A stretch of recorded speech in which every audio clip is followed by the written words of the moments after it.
All right, welcome back to That 70s Card Show. I'm your host, John Keating, and I thank you for joining me as I take a look back at the cards and the culture of the very colorful 1970s. We'll revisit a more simple time in our hobby by taking a deep dive into the sets and the stats with a generous amount of dad facts sprinkled in. That 70s Card Show is currently sponsored by nobody. If you have a comment or suggestion, I urge you to drop me a line at That70esCardShow at gmail.com. That 70s Card Show on YouTube or 70s Card on Twitter. I am on episode 37 here, and 37 really has no significance other than the only guy I can think of that wore 37 off the top of my head without research is Eric Desjardins, who played defense for the Flyers. I'm not a hockey guy, but whatever. 37 is a weird prime number. So episode 37 will feature a gentleman named Chris from All Time Sports Cards on YouTube. And I'm going to bring Chris in right now, and we are going to chat about all the dirty secrets of his collecting. So let's bring Chris in now. Hey, Chris, what's shaking? How you doing, John? Good. So Chris is somewhere on the East Coast, and I'm somewhere on the West Coast right now. So we're 3 hours apart and several thousand miles. So I thank you for joining me. We struggled to get here with a little technology, but it turns out it was a little button on my computer. Too many buttons on these things. So perseverance is always pays off in the end. Casey Stengel's the answer to your question about 37. How about Casey Stengel? Oh, really? But with just the Mets or the Mets and the Yankees? That's a good question. I was thinking more Yankees, but gotcha. Or the Dodgers, the Brooklyn Dodgers, right? Who knows? So Chris and I have a lot in common. We're kind of the same generation, and I think we go about collecting sort of the same way. I'm more impressed with Chris's collection than mine at this point, but we each do our own thing. Now, Chris, having you here is part of my journey to educate myself and to actually talk to people because I'm a bit of a a loner and introvert. So I always say that, but it's true. And you and I have another connection even outside of the hobby, and I think we're both proud parents of engineering students at Virginia Polytechnic Institute, right? That's right. Same class, I believe, too. Same class. Year. Isn't that crazy? Yep. I don't know where your son lives, and we're not going to get into that, but it'd be odd if they were even closer than we thought. So, yeah. But there's a lot of engineers running around down there. So, Chris, your videos are great. I know you're relatively new. You're not as new as I am, but you the way you present your videos, and again, the way you speak about your cards is I really admire that, and I think you're doing a great job over there. So keep up the great work. Yeah. Thank you. And it's neat that we have this outlet to do that because, again, a lot of us spent time in our youth in our rooms going through the cards by ourselves. I mean, it can be a social thing, but it's essentially you and your cards, right? That's right. Yeah. So let's talk a little bit about and you have the right to answer no questions and any questions however you want. So you can pass, decline, however you want to say it. So I don't want to get too personal here. I like to go about the front of your card here first. And then again, in turn, you can ask me whatever you want. I don't care. I'm an open book. Sounds good. Which is weird for an introvert, right? But yeah, exactly. Yeah, this has definitely forced me out of my comfort zone too. So I hear you. Not this show. I mean, just doing the YouTube thing. Getting out there, right? For sure. Yeah. So front of your baseball card has your name, Chris, right? And how do you describe yourself? I mean, what would you put on there for your position, whether it's position in life, your occupation? How would you describe yourself under the position category? The 1975 Herb Washington pinch runner. No. Let's see. Man, he's the GOAT. Best comment ever. Yeah. Maybe utility player. I think I say that because I'd like to think that I can play a lot of different positions in life and do a lot of different things, and I can be versatile to different people. Depending on the setting I'm in, and try to adapt and be to be understanding, to be compassionate, all of that, all the things that I think make up a good person.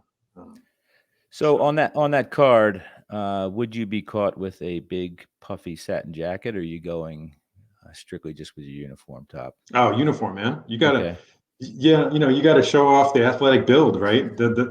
The puffy satin jackets were meant to be left in the 70s and 80s. So you're not a pitcher, is what you're saying, right? No, not a pitcher. Okay. You're not going to find me, in the on base, with my pitching jacket on first base, right? I thought there's nothing more embarrassing than a bat boy running that big jacket out to a guy once you reach for first base. You're the only guy on your team that they do that for. Well, especially if it's like 80 degrees in June. Like, do you really have to protect that pitching arm? Well, they only pitch 4 innings anyway, so who cares, right? Nowadays, at least. Right. Maybe that was the secret back in the day. All right, we're gonna flip the card over. I'm an advocate of I need to know birthplace and I need to know your hometown, because I hate when they short arm that on baseball cards, because it got to be a point where every player's home was the city they played in, which I despise. So tell me about tell me where you were born. Yeah, so I was born, and there's hundreds of thousands of us out there. I was born Long Island in New York. Grew up in kind of eastern Suffolk County.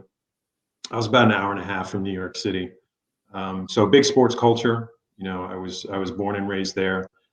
And after I graduated high school and went to college out of state is when I kind of left the New York area. Where'd you go to school? College, you mean? Yeah. Yeah, I went to Mary Washington College now, Mary Washington University. Virginia. Yep. Yeah. I have a neighbor whose son plays soccer down there right now, or maybe he's wrapping up. Yeah. Yeah, it's a great school. Yeah, for sure. You stayed in Virginia, obviously. So I did. You're in Central Virginia. You're out in the middle of nowhere, essentially. Well, I shouldn't say that, but you're in Central Virginia, I guess now. Yeah, that's fair to say. Gotcha. Let's see what else I want to ask you here before we get that. I guess CW Post was out of the question, and my high school baseball coach went to CW Post. Okay, I've been out there. That's what I'm trying to East Long Island. I'm trying to draw the. I think is Stony Brook out there as well. Yep.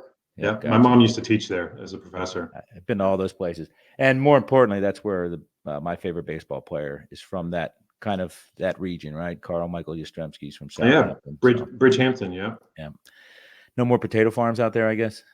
They are going away quickly. They've turned most of those potato farms now into, I think, wineries. Yeah, it's a beautiful country. Yeah, for sure. All right, so let's talk about your first memory of sports. Tell me about that. My very first memory was go ahead. Was the Reggie Jackson hitting the 3 home runs in the '77 World Series against the Dodgers.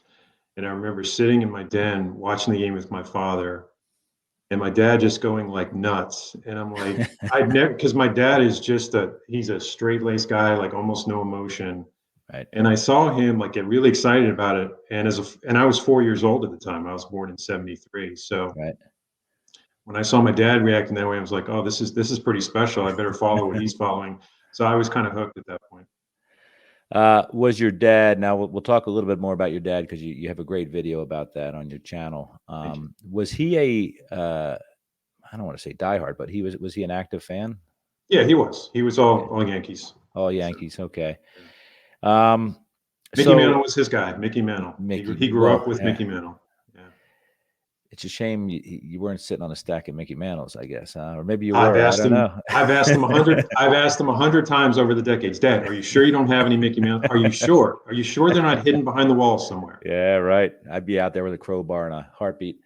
And again, that Reggie Jackson is from my hometown, and I feel the best player of the '70s. And more importantly, it was 3 swings in that game, but he walked the first at bat in that game, and he hit a home run in his last at bat the previous game. So he was 4 swings, 4 homers. So I know. Amazing. Awesome. Now, attending sporting events out there on the island, what was your first professional game that you witnessed? The very first one was the Yankees. Speaking of Reggie, was the Yankees against the White Sox in 1981. And I was 8 years old. And the White Sox came to town, and they had a very young Harold Baines. And not that I remember much about that game, but looking at the box score, I say box scores from all of the games that I've been to and ticket stubs and all that stuff. That's neat. And that was Dave Winfield's first year with the Yanks. Reggie's Reggie's last year with the Yanks before he went to the Angels. So they had a Mr. quite a May good and team. Mr. October, right? Yeah, that's right. Yep. Yeah. Do you remember the way the White Sox were dressed that day, or that had no impact on you? Yeah, it's funny. I can only imagine. I'm not sure which uniform they were wearing then. I don't know if they still had those like funky collars then. I know they didn't have I the think shorts they back did, then. and I'll tell you why. Because Greg Luzinski, I think that may have been his first year with the White Sox because he won a ring with Philly, and he has definitely been depicted in those crazy blue, wide collared uniforms for sure. Yeah, so. He should be a model. Greg Luzinski would make a great model for baseball uniforms back in the day, right? So you're Yankee Stadium, right? And that's got to be crazy, right? Did you spend, I don't know how into the game you were, but you probably spent a good portion of the game just looking around, right? Because you've never been around that many people at one time, right? Yeah, and you hear the cliche of just smelling or walking out of the tunnel in the main corridor, and you see the green grass for the first time, and the field just comes alive. And I was hooked at that point. I wanted to live at Yankee Stadium. I wanted to do my homework there. I wanted to sleep on the seats. Wow. I wanted to like go to every game. And of course, I lived pretty far away, so I couldn't go to a lot of games. But sure, which made those experiences more special when I could go. It must have been a journey, I'm sure, right? Getting in and out of there, and I guess it was a day game, maybe a weekend day game. Right? It was a weekend day game, and New York City and the Bronx in particular, back in the early '80s, the end of the Ed Koch mayor days, and where New York City was not the best place to be driving through at the time. So now Paul Newman made a movie about that, right? So Fort Apache, the Bronx. So let's talk about let's get to the meat here. Your first memory of collecting. What do you recall there? When, how, why, all that stuff. So what I recall is getting 78 Tops wax packs in this. We had like a local pharmacy drugstore that would sell those, and they were always kind of on the top shelf and just kind of a little bit out of my reach for my 5-year-old self. So right. Mom or dad had to help me get the packs, and I remember that was my first memory. And I remember holding on to it, like clutching those cards so tight. I used to bring them with me everywhere, and they'd be in my pocket. And I remember being upset one time because I used to separate them with the Yankees, and I'd have just a kind of a little stack of Yankees with me in my pocket. And we went out one day with my parents or whatever, and it was raining, and it rained on the cards, and the cards got all like wet. Like wet cardboard's not fun. Nope. And so I remember being upset about it, but I was still hooked with that. It was all baseball, football cards at that point. Who was your biggest enabler, do you think, when you were young? And my mom. Yeah. My mom. I think we all have. A lot of us have that in common.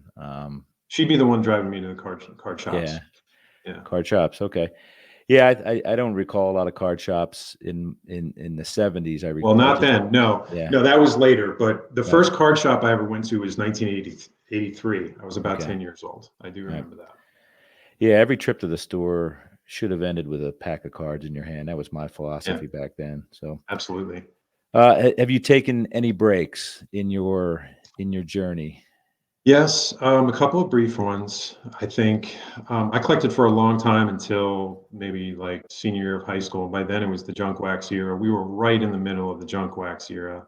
And even I, as a 17, 18-year-old, got frustrated with that. I remember thinking there's just I actually do remember thinking there's just too much out there. Like I was starting to get a little cynical because you could tell these pop-up card stores that were going on in like the late 80s, early 90s. But they literally looked like they had junk. And I was always a vintage guy. Right. I mean, I bought the new products. I have more 91 Donruss and Fleer cards than I like to remember. Right. But I was still at my heart always a vintage guy. And remember, back in the late 80s, early 90s, vintage to us was still like 70s, right? I know. Yep. Absolutely right. Yeah. So now your collection has remained intact throughout, or did you have to rebuild? There's no horror stories of mom. Yeah, I just wanted to get back to the last. So this all ties together with your question, I guess. I kept everything. Parents knew never to even think about throwing stuff out. Right. Okay. My boyhood bedroom was, enshrined with my cards in my closet, and they stayed that way until I came to, you know, pick them up a few years later after college and all. Now I did take a break in college. It's just hard. It's not practical when you're far away to try to, Right. I'm not going to be, carrying a lot of stuff with me there, right? So naturally, for 3 or 4 years there, I didn't collect much. I did dabble in it a little bit, but not much. And then um, on and off, I guess, for the next few years in my 20s. Then you have kids, and you kind of take little breaks here and there. But it's always been a part of me. It's always been kind of in my DNA and Right. on my mind on occasion. But yeah, I've naturally taken some breaks. There are gaps in my collection in collecting years for sure. Did the strike have any impact on you? Because I know it did me, as far as collecting. Um, no, I No. just remember being really sad. I was just sad that it happened, but I was such a collector, that I just felt like, yeah, you'd weather the storm, I guess. Sure. I got you. And I was also, by the way, I was also finishing up college at that time, so it coincided with me not really collecting much at the time anyway, to be honest. Gotcha. Yeah. What's your favorite team? What's your favorite sports team? I mean, you're going to say Yankees probably, but there's a lot of teams out there. Yeah. Yankees. Yankees for sure. All right. And is Now, baseball? Oh, go ahead. I was just going to say, for those of you that have seen my videos, I really don't emphasize that a whole lot. I try to take a global approach to collecting because I recognize that the online community is made up of all different sports and different people with different backgrounds and fan base. And I'm not trying to please everybody, but I do understand that trust me, there's enough Yankee faithful collectors out there that just focus on their Yankee stuff. And I didn't set out to be that way. I wanted to just be more of a generalist to be able to speak to all sports and all teams and all Right. cards. Well, I got into a phase in the late '90s when eBay popped up where I started buying Mickey Mantles, and I mean, obviously, it was a great decision because my collection went dormant for a while, but I never got rid of them. But the Yankees they're undeniable in our. I still see people on Facebook or Twitter say, "I don't get the whole Mickey Mantle thing." I mean, you know, people of our age and generation would never ask that question because we know the history of it, and the Yankees play a big part of that. Obviously, it's So just good. here's what I'm going to say about Mantle, and this may not be popular, and it sounds counterintuitive based on the background I just gave you. I'm not a Mantle collector. Okay, I'm interesting. not. I have 7 Mickey Mantle cards. They are nowhere near anywhere close to super valuable. Hmm. Um, you know, my best card of his is like 1960 base Topps card. Um, and the reason why is because I've always collected with, especially as an adult, I don't collect with my heart as much as I collect. I try to be fiscally responsible. And again, this may sound like sacrilege. Even just told you my dad grew up a Mickey Mantle fan. I think he's overvalued. You're I think, you're too I, analytical, Chris. I know. I could never afford them. I could never Right. afford them as a kid, and I still feel like I can't afford them now. Yeah. Now, looking back, do I wish I had invested or collected some of his cards maybe 10, 15 years ago? Yeah, probably. Hmm. I think most of them, other than the '67, every card's a piece of art, but the '67 looks like a drunk uncle. But Yeah, the other cards are just beautiful to me. I agree. It encapsulates that whole time and age. It really was a golden age for sure. I agree. No, I definitely agree. So, who's your player? Do you have a player that you focus in on? Hank Aaron. Hank Aaron was the And guy I always grew up admiring.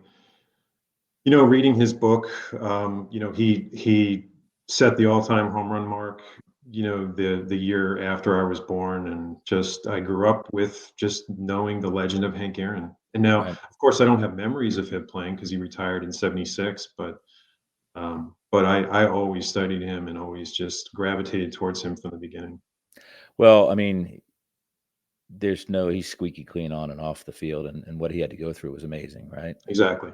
And I Exactly. believe the last Negro League player to play, I think, in Um, th- baseball. Is that not the case? that could be. That sounds familiar, Yeah, but I'm not. yeah, I'm not sure. yeah. I I'll mean, take this your word for guy. it.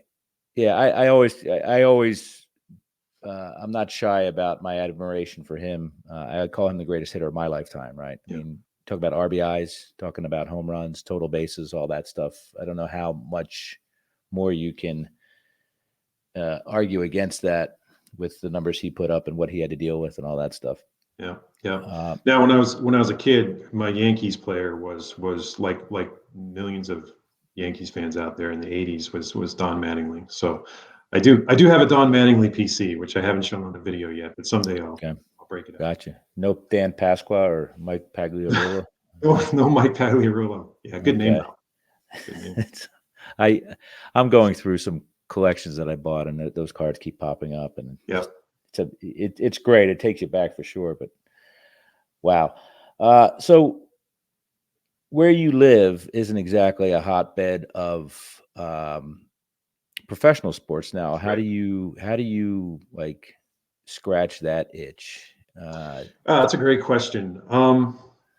So the Nationals are not that far away. I mean, there's the Nationals now that came to exist since 2005. It's still So an that's effort put though a, to get there, right? I mean, yeah, it's definitely a it little bit take of an effort. yeah, Yeah. yeah, I also, for business, sometimes travel and can see, uh, some ballparks and go to live events, that way. And I've okay. seen football games that way. I've seen, you know, uh, hockey, basketball, baseball. I've done it all. Sometimes when I can sprinkle it in with business trips, but also, a lot of times I'll plan a trip or a little mini vacation or whatever around ballparks. And thankfully, my wife is understanding and Right. has come to like that too. Is baseball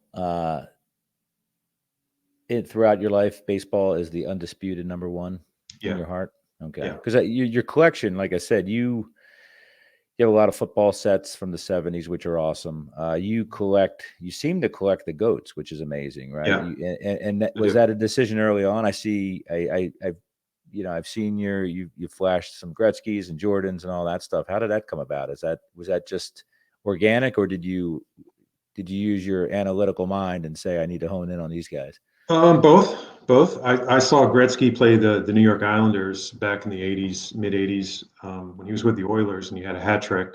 So I knew he was a special player in that game that I saw him.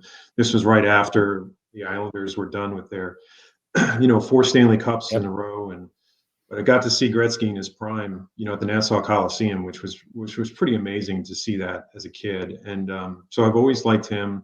I've always collected him to some extent. I beefed up my collection for Gretzky in the last couple of years, but Were you ahead of the um, curve though? Because obviously his rookie's a huge card. just I'm not just a little bit, just a okay. little Great. bit. I kind of not a whole lot because I don't have Zopici rookie, which is a great Hmm. card. Hmm. I don't have that, but I have all of his other OPG, critical cards. I would say from pre 1990. I'll call pre 1990 vintage for hockey, just because I think it has a different definition than some of the other sports. In basketball, it was always Jordan, always Michael Jordan. He was a rookie when I was 11 years old, and I was just, yeah, I liked him and Dominique Wilkins. Those were my two Yeah. guys. Yeah.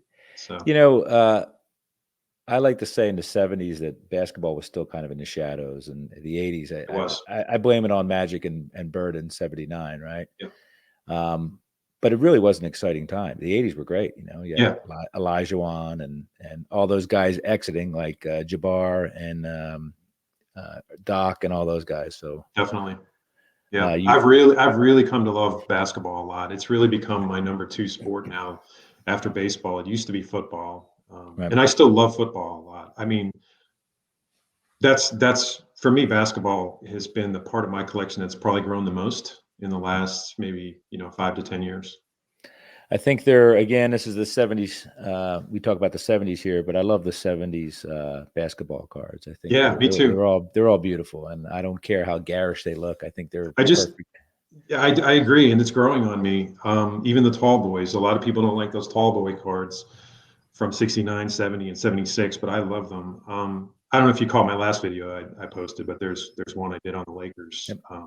Great. So, but anyway, I'll have more video plans for those as well. And yeah, '70s basketball, love it.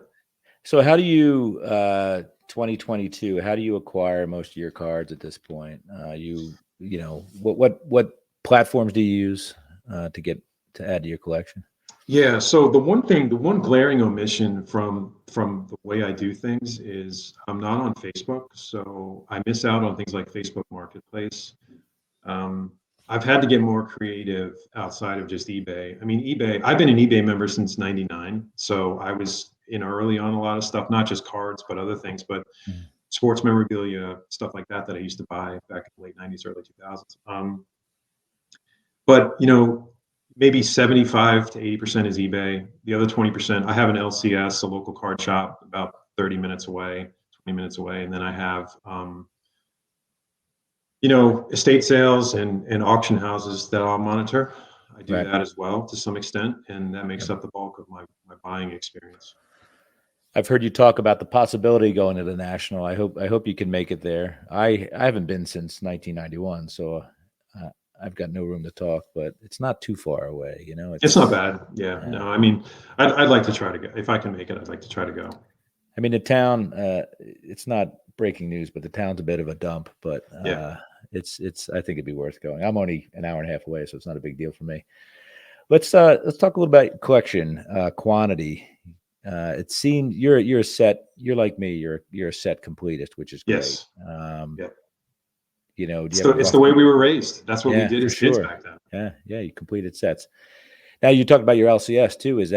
Does that meet your needs there? Because most LCSs these days, everything's shiny, right? And Yeah, I mean there is some of that, but they occasionally have. I bought a lot of vintage from them in the last 10 to 12 years to sort of round out my collection of the '70s sets that I needed to complete. So they were right. instrumental in that actually, because they at the time I was working on like the 1970s, 71, 72 sets, even 73, and they had some high grade, raw cards that I really I needed Right. to. They were vital to me being successful in completing those sets over the years. So high grade, you're talking. You're. I guess you're pretty condition sensitive. Then I mean, I'm thinking about that young man on Long Island who's got a handful of soggy cards.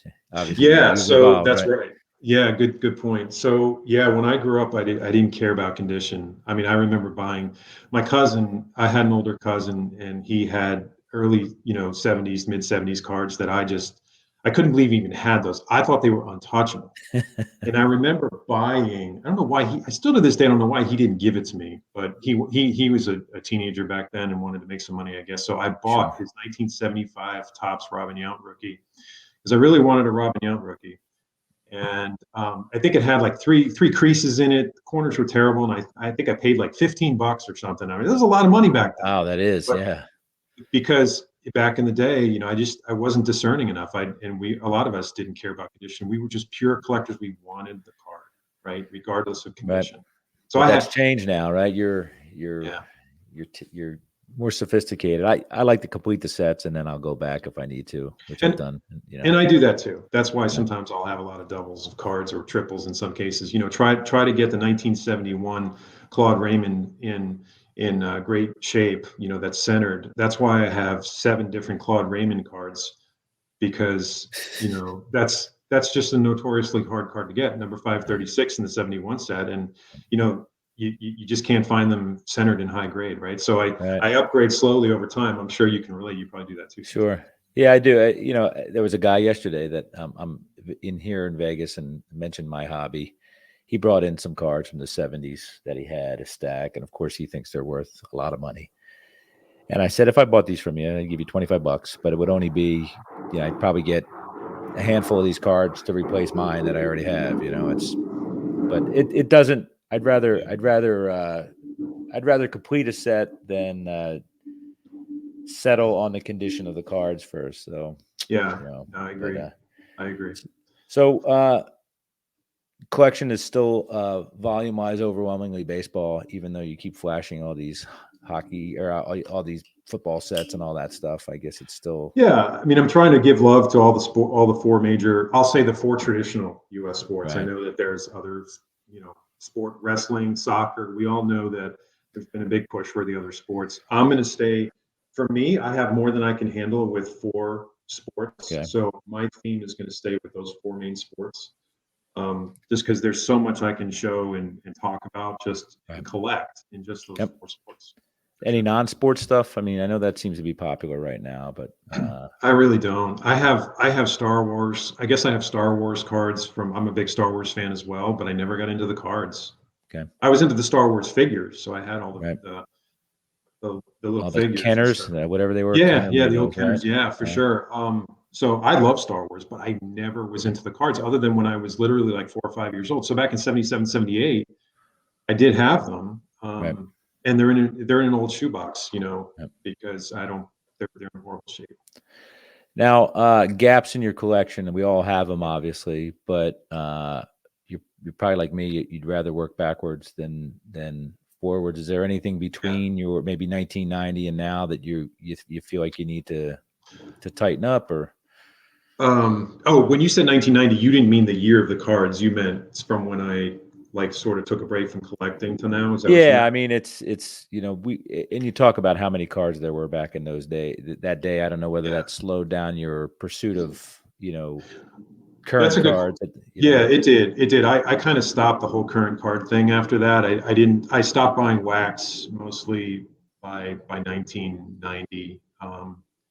Retroactively, I might have gone back and gotten some maybe a box or two of some key cards and some key sets, but Right. not really. I mean, most of my unopened wax I have now, unopened material is 70s, 80s for sure.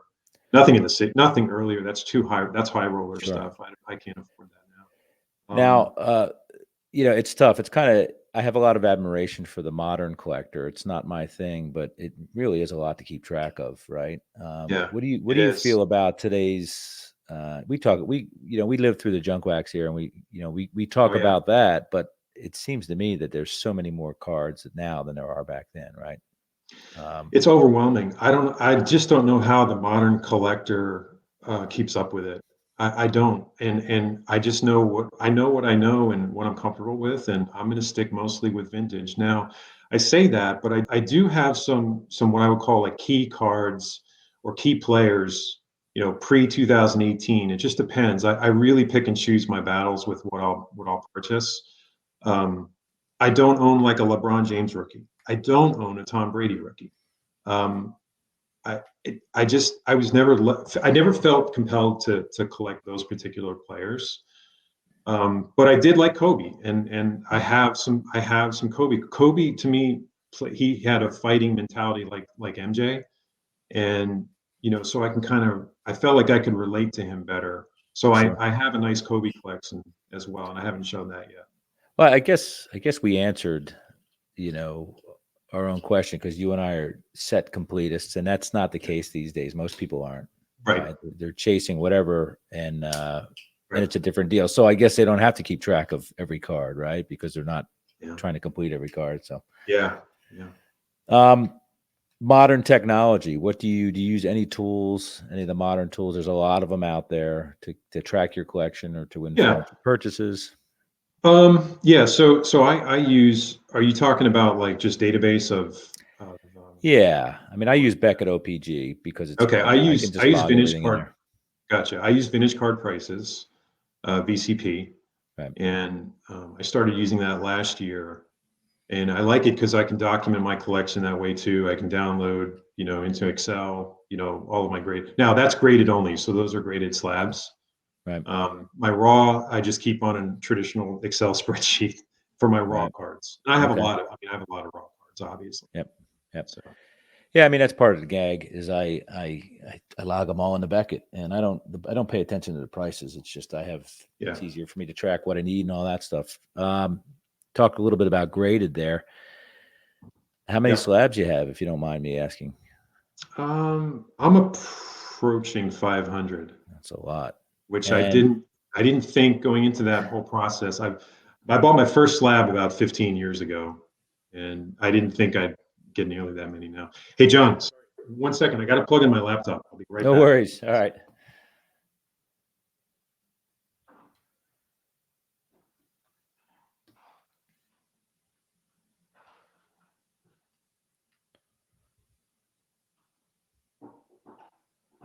I think Chris is trying to tell me I talk too much, and I've No, gone not too at long. all. No, I'm here. I ran I'm your here. battery down. I just didn't want it Yeah, kicking me off my Wi-Fi or yeah, something. yeah. Yeah. Um, and I've noticed you're not. It doesn't seem you're as you don't have any. You're not just non-discriminatory. You have. I've seen SGC slabs. I've seen Yeah. um, PSA. Do you go Yeah. outside of those two, or is it I do use Beckett BGS just for a few cards that if I find good deals on BGS slabs, I will by all means do that. I'm not one of these people. I'm OCD to some extent, but I'm not OCD enough where I just have to have a uniform grading company as the only graded cards in my collection. So I'm non-discriminatory that way. At and least you're with not those. slave to the registry, right? Because the registry really No, gets people I've never done going. the So registry, and by not doing the registry, I think I've had a lot more freedom in what I collect and how good I feel about the money I spend and right, the amount of. I really pride myself on trying to find a good deal. There is some emotion to collecting, but there's also for me, like I do try to be analytical in a responsible way because I want a card too, just like everybody else, but I really try hard not to overpay. I mean, sometimes I do if I think that it's an up and coming trend where a guy might get ready to explode in value for whatever reason. I don't know right, whether there's a Hall of Fame, vote coming out or whatever. I'm not. right. It could be other things that trigger that, but yeah. I have a few BGS slabs. Some of my basketball cards, like the Star Basketball Company that had cards in the '80s, they were only graded primarily by BGS. So naturally, I have those. And then I have majority now at this point are SGC slabs. Do you submit, or is it just what you I buy? I do submit some. I haven't in a while. I want to see if some of the prices will come down Right, on the cost to submit. But right. I did submit a bunch in 2020 and 2021. Yeah, I threw some to SGC. I think it was 30, 20 or 30 cards. And to me, Yeah.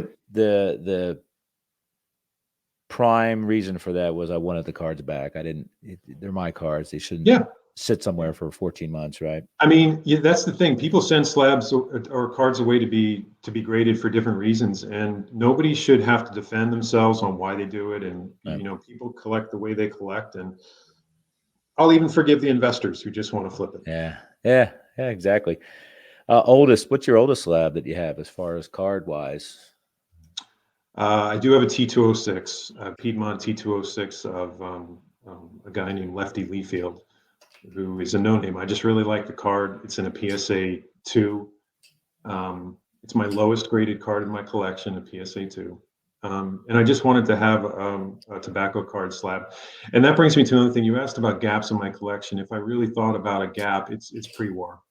It's pre-war. Yeah, I'm in the same boat. I have a handful of Gaudis and some T206s, T05, T205s, but Yeah.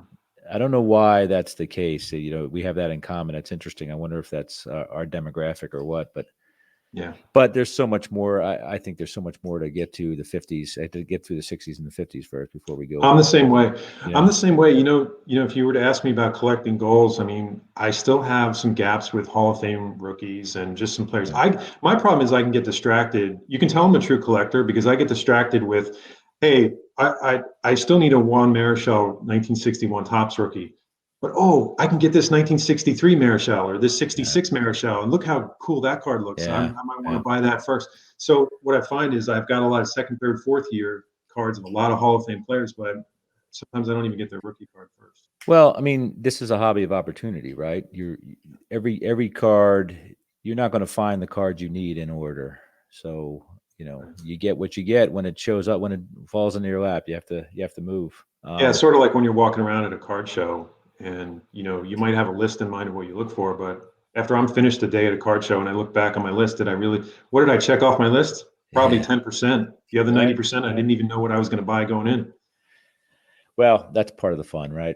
That's why. Yeah. Otherwise, we'd be ordering cards solely off of eBay or Right. whatnot, right? Right. Would you ever get an authenticated card, graded card? Not intentionally. Now, my 56 Topps Roberto Clemente is graded authentic by SGC. I was hoping it would get a high grade because it looks like an 8. Right. But somewhere along there, they thought maybe I think they thought it was maybe pressed because it was in a Screw down. yeah, one of those thick screw downs, and I think Right. that doomed it. Oh, But that's a I shame. still think it looks beautiful. I'm glad I have it. I'm glad Right. it's slabbed. I'm probably not the type of collector that's going to go out and try to just buy an authentic card just for that, unless it's just for an autograph or something. Sure. But I'm not an Makes sense. autograph card guy as much. Right. Yeah. Me neither. I mean, I have some. I know you've flashed some autographs. I have a handful, other than whatever inserts I've acquired in collections, but Mhm. that's a corner that I don't really fall into much. I don't. I tell people that I remember growing up in the '70s and hearing stories about ball boys or bat boys signing balls in the locker room nonstop. Yeah. Pete Rose signatures, whatever. So I'm so paranoid about that stuff. It's really been a part of my education as a collector of sports memorabilia and autographs, is just getting educated on what authentic autographs of the all-time players and greats look like. I've learned so much on that, and Right. the internet has changed everything because you could see Right. hundreds or thousands of examples. Right. And so I've Well, trained my do you sign your signature the same way every time? And have you done that over the last 20 years? my That's own another personal thing that signature. gets me. Yeah, that's another thing that gets me is I could sign whatever, what I sign differently at this place, and I sign, Yeah, when I go to Red Robin, I sign that differently than I yeah, go to yeah. But sign you for and a I, car, aren't getting stopped on the street corner every day for our autograph, right? Well, you So don't know if that, we did, Chris. That's presumptive. That's presumptive of you. Yeah, you're right, I guess. But these kids these days are doing their initials, and that's all, right? Which is right. another thing. Some of these athletes, and then you're asking a guy like Shohei Ohtani to come up with a anglicized signature, when that's Now, not his. if I had Shohei's signature, I'd want it Japanese. I'd want his Yeah, Japanese signature. that'd be pretty cool, huh? I'm sure they're out there, right? I don't know whether they're out there for the card companies. I'd have to look into that, but that would be pretty cool if the card companies did that instead of just something that came over from Japan. Right, Um, right. so let's talk about how do your collection is. You have a man cave or something like that, or a card cave, I assume. Where do are you binders? I know you have a lot of binders, but I do. I do have what a lot of binders. what separates a set from being in an 800 count box or in binders? What's your It's really simple. It's value. It's value and aesthetics to me. I have all of my sets from 1980 and earlier. We can call that the junk wax cutoff or whatever, but right? 1980, right? The last year that Topps was the last sole producer of baseball. Um, all are in binders, and then 81 and up are in boxes. Yeah, Same thing. It's so yeah, bizarre, man. You and I are living parallel lives. yeah. That's for I guess sure. so. Well, I meant to tell you something, John. Too. I heard one of your podcasts the other day, and you were talking about that you were a geography buff and you like maps. Well, I was a geography major in college, so I'm I'm totally a geography. I'm a That's cartographer crazy. at heart. Yeah. Well, you and I have to hit Benny Marzano's and pile down a 28-inch pizza, and we'll talk There you about. go. Well, we'll find out. We'll be like the Step Brothers, where we just became best friends. And I don't know whether you remember that movie, but that'll be us, Will Ferrell and whatever the other chap's name is.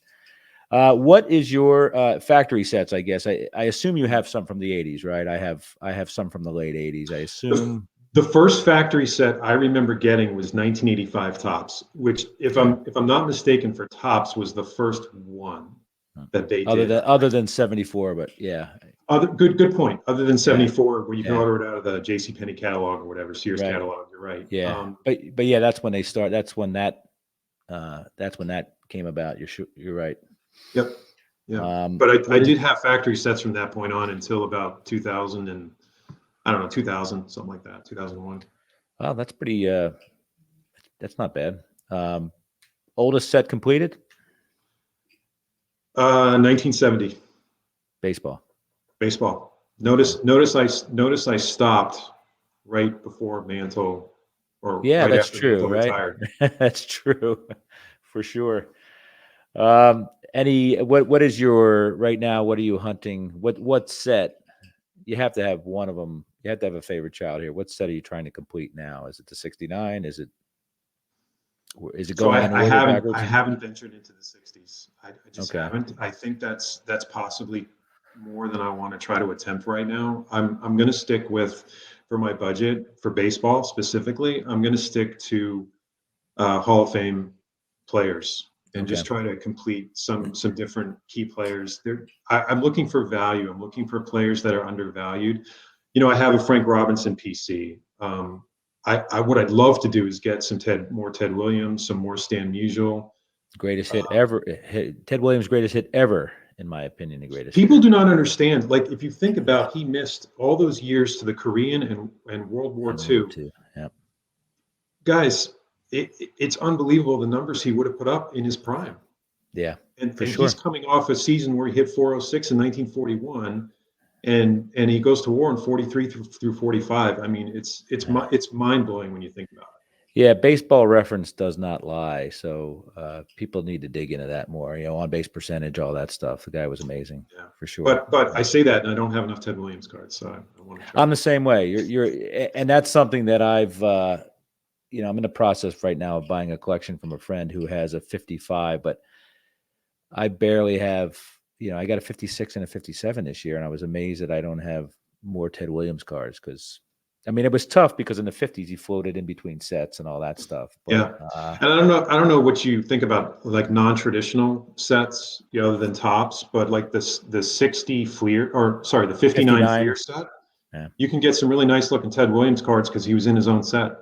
I think I have 18 of those, and they're Oh, they're they're nice. they're beaters. And I got these probably in 1985 at an auction, and I thought I was sitting on a Wagner. And I still have them. I don't care that they're beaters, but Of course, we yeah, all have pretty cards cool like that. cards. Yeah.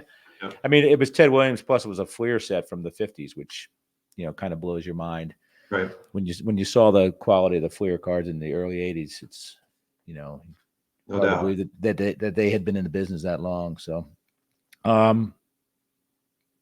what do you think of the whole? We're going to shift to kind of modern here. What do you think of the whole modern NFTs, breaking culture, and all that stuff? Obviously, it's probably Okay, so those are two separate questions. You got NFTs and breaking culture. I right. I think NFTs have potential. I think I could be either really right on this or really wrong on this. There's no in between. Either it's going to take off and still be here in 10 years plus, or it's a fad and it's going away and people are going to be left holding the bag. With NFTs right now, I'm taking the approach that I take a lot with any other like investing that I do, or investing advice, and that is, if I don't understand it, I'm not gonna invest in it. And I'm not saying it's rocket science to understand how NFTs operate, but I'm not. Let me put it this way: I'm not comfortable with Right. NFTs. I still like the smell of cardboard. You walk in my card room, and my card. You open the door, and the room smells like a card shop. I like the cardboard. I just like the tangible asset, I guess is what I'll Sure. say. Yep. I'm with you on that. Regarding breaking culture, not a fan. Yeah. That's all I'll say. I'm not a fan. I don't like to see I never got commons. sucked into it. Yeah, I don't like to see commons tossed to the side. I don't. And I don't disparage. I'm not disparaging those folks because it's just a different way to collect. But I don't think that. Yeah, Yeah. it's not my style either. Again, it's participating in breaks. Pretty much, you're a spectator. You and I like open cards. So Yeah, and you and I are used to like busting the packs open ourselves. That's half the fun. That's more than half the fun. The guys that are leading the breaks, I think they have a great gig because they get to have the fun and the entertainment of Yeah, opening the card and pulling the hit and yeah, for sure. blowing their I horn on their sounds and all that. Yeah, right. I think you're probably like me. I get a little turned off by the value first when looking at a piece of Yes. cardboard. It's all about and I see Yes. kids in videos. I'm talking about 5-year-olds. This is a This is a $10 card. This is a $20 card. That's usually something I think about further down the line.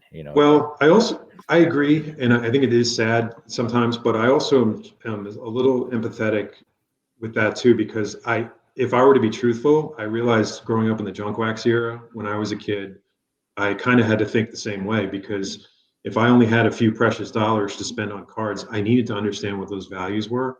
So when I really take a step back and think about it, it's not that different than when I was a kid and walking around at card Okay. shows. The difference is I wasn't selling them. I was just trying to buy them and acquire them. All right. So Topps fanatics, I'm sure you're happy, but you probably didn't pop champagne when you heard the news, right? Yeah, no, I mean, it doesn't change my life at all. Exactly.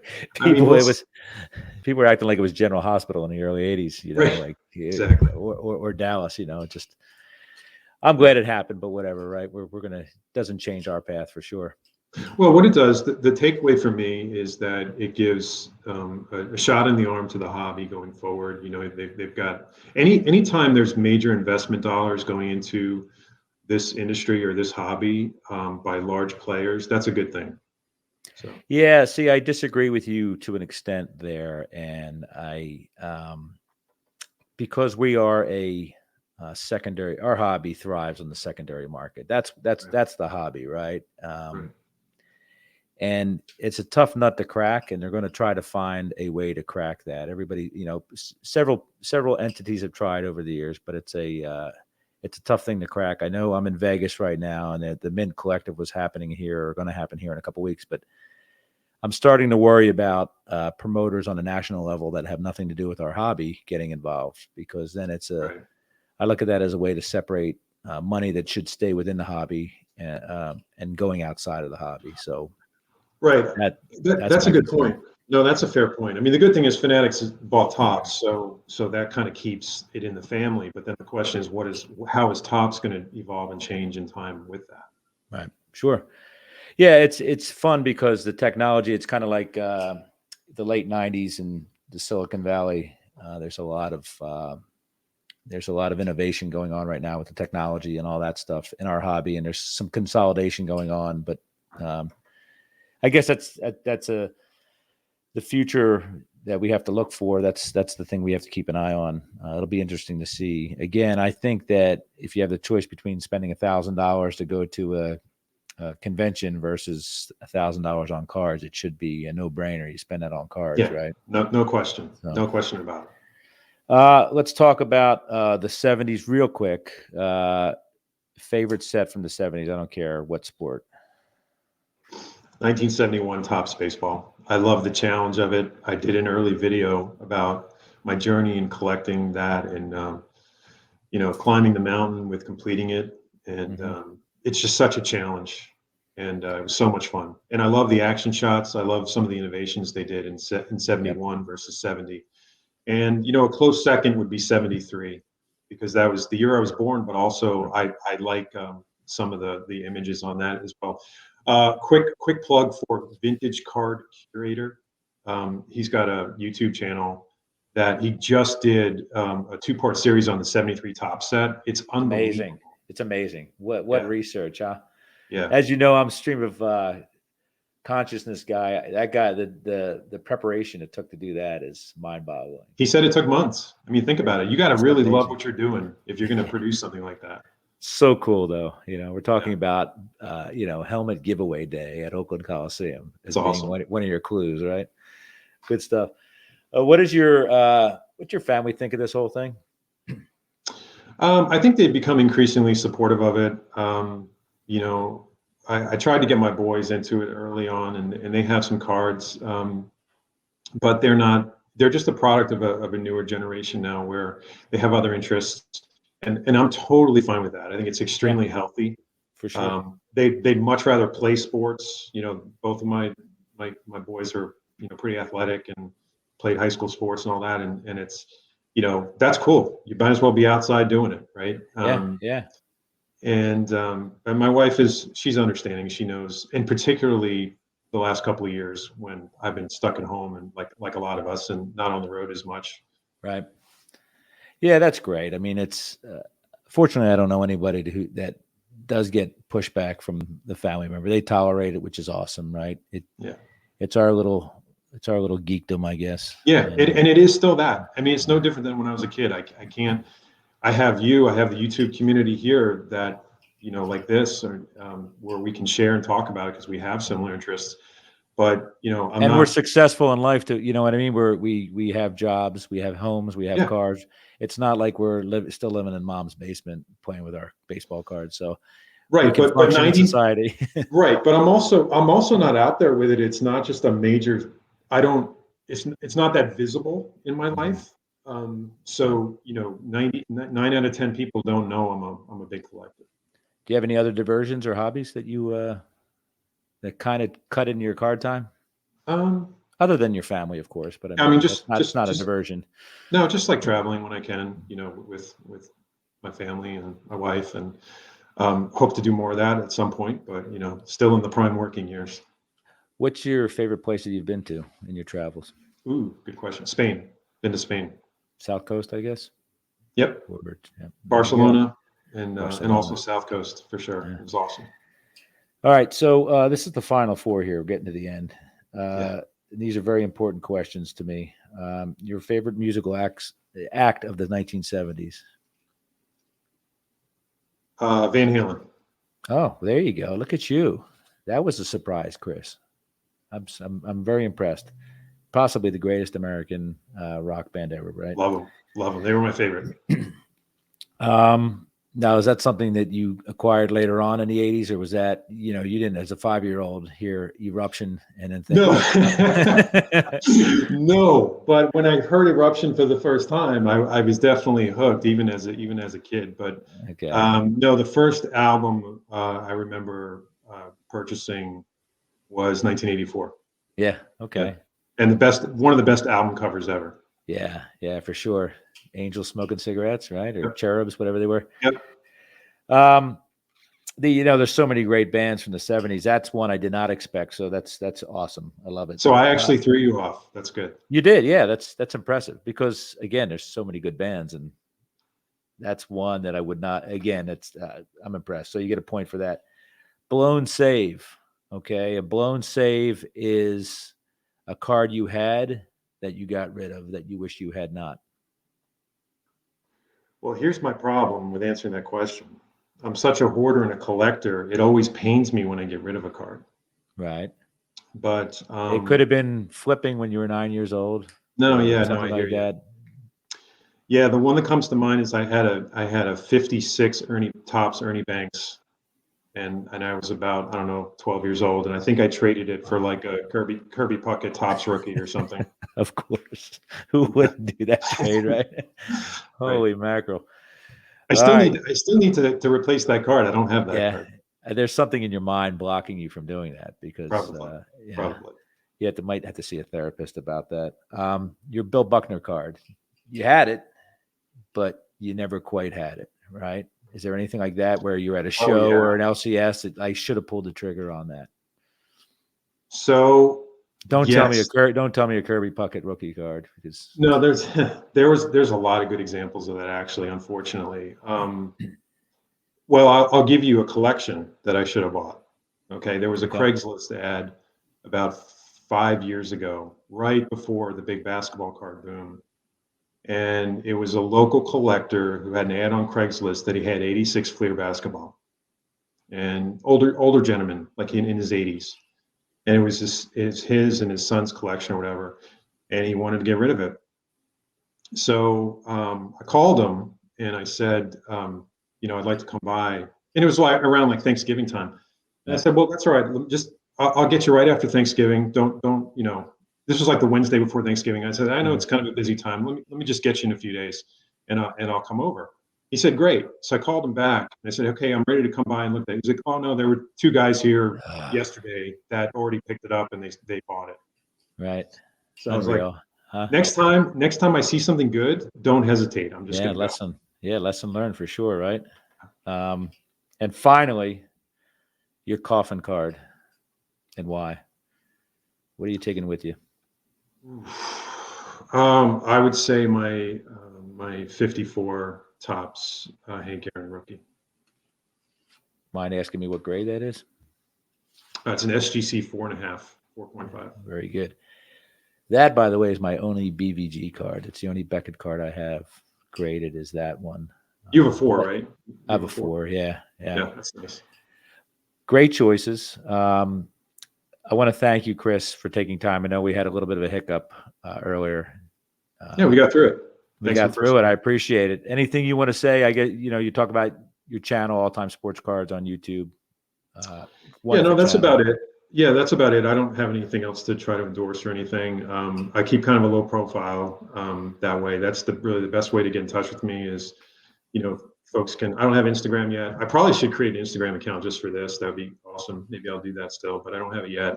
So people can just, comment on a video and something and if they have any questions. Well, again, thanks for your time. More importantly, Thanks for your support of me. I really appreciate the kindness you've shown me being a new entry into this. So keep up the great job, and you too. Looking forward to the rest of your videos. Yeah, likewise for you, John. You do a fantastic job, and thank you so much for having me. I really All right, appreciate thanks, it. man. All right, catch you.